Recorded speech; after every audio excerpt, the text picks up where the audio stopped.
എനിക്ക് ഭാഷാപരമായി പരിമിതികളുള്ളയാളാണ് ഞാൻ ഭാഷാപരമായി മെച്ചപ്പെടുത്തേണ്ട ആളാണ്. അത് ഞാൻ തിരിച്ചറിയുന്ന ആളാണ്.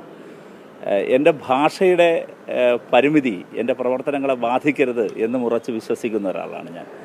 എൻ്റെ ഭാഷാപരമായ പരിമിതിയെ, ഇംഗ്ലീഷിലെ പരിമിതിയെ ഊന്നിക്കൊണ്ട് ട്രോളുന്നവരോട് എനിക്ക് ഒരു വിരോധമില്ല. ഞാനത് മെച്ചപ്പെടുത്താൻ ഇനിയും ശ്രമിക്കും എന്നാണ് എനിക്ക് അവർക്കുൾപ്പെടെ കൊടുക്കാനുള്ള ഉറപ്പ്.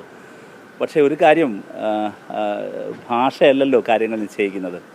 അതാണ് നമ്മുടെ രാജ്യത്ത് കാണുന്നത്. അപ്പോൾ ഞാൻ എൻ്റെ ഭാഷ മെച്ചപ്പെടുന്നതുവരെ കാത്തിരുന്നെങ്കിൽ എനിക്ക് ഹരിയാനയിലെ നൂഹിലേക്ക് എനിക്ക് എത്തിച്ചേരാൻ കഴിയില്ലായിരുന്നു. എന്നോട് എൻ്റെ പാർട്ടി മണിപ്പൂരിലേക്ക് പോകാൻ പറയുമ്പോൾ മണിപ്പൂരിലെ ജനങ്ങളുടെ അരികിലേക്ക് പോകാൻ ഞാൻ ഭാഷ മെച്ചപ്പെടുത്തിയിട്ട് പോകാം എന്ന് കരുതി ഇരിക്കാൻ കഴിയില്ലല്ലോ. ഈ വാർത്ത അറിഞ്ഞുടനെ തന്നെ DYFIയുടെ സെൻട്രൽ കമ്മിറ്റി തീരുമാനിച്ച് പെട്ടെന്ന് അങ്ങോട്ടേക്ക് പോകണമെന്ന് ഞങ്ങൾ കൂടിയാലോചിച്ചപ്പോൾ എൻ്റെ ഭാഷ മെച്ചപ്പെടുത്തിയിട്ട് പോകാൻ മാത്രമേ കഴിയില്ലല്ലോ. അതുകൊണ്ട് സുഹൃത്തുക്കൾ, ആ പരിമിതി മനസ്സിലാക്കണം. ഞാൻ ചെന്നപ്പോൾ ഭാഷ അറിഞ്ഞുടെങ്കിലും അവരുടെ വിഷമത്തിൻ്റെയും സങ്കടത്തിൻ്റെയും ഭാഷ മനസ്സിലാക്കാൻ എനിക്ക് പ്രയാസം ഉണ്ടായിരുന്നില്ല. എൻ്റെ ഭാഷ മനസ്സിലാക്കാൻ അവർക്കും പ്രയാസം ഉണ്ടായിരുന്നില്ല. ഇംഗ്ലീഷൊന്നും അറിയാത്ത മനുഷ്യരാണ് അവർ.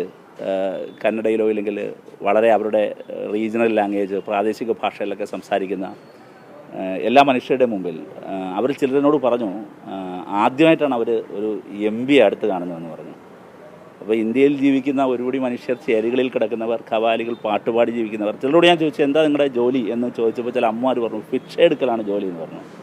അപ്പോൾ അങ്ങനെ ഭിക്ഷ എടുത്തൊക്കെ അവർ ഉണ്ടാക്കിയെടുത്ത, എത്ര നാളുകൊണ്ടായിരിക്കും ഭിക്ഷ എടുത്ത ഒരാൾ അതുപോലൊരു ചെറിയ വീട് പണിയുക. ആ വീടാണ് എന്നെ ട്രോളുന്നവരുടെ സർക്കാർ പോയിട്ട് ഇടിച്ചു നിരത്തിയത്.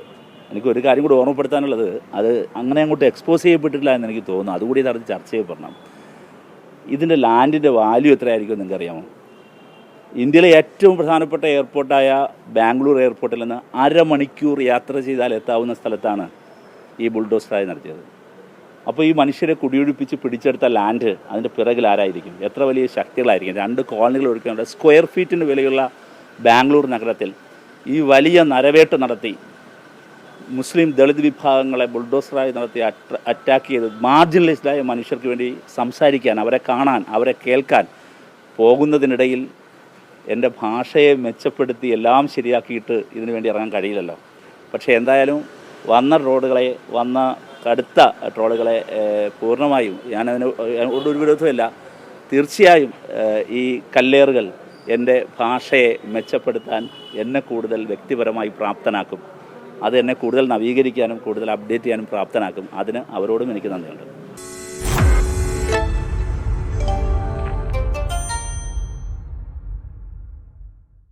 ലോകത്തെവിടെയായാലും ഏത് സമയത്തും 24 വാർത്തകളും ഓഗ്മെന്റഡ് റിയാലിറ്റി പാക്കേജുകളും എക്സ്പ്ലെയിനറുകളും വിശദമായി കാണാൻ ഞങ്ങളുടെ YouTube ചാനൽ നിങ്ങൾക്ക് സബ്സ്ക്രൈബ് ചെയ്യാം.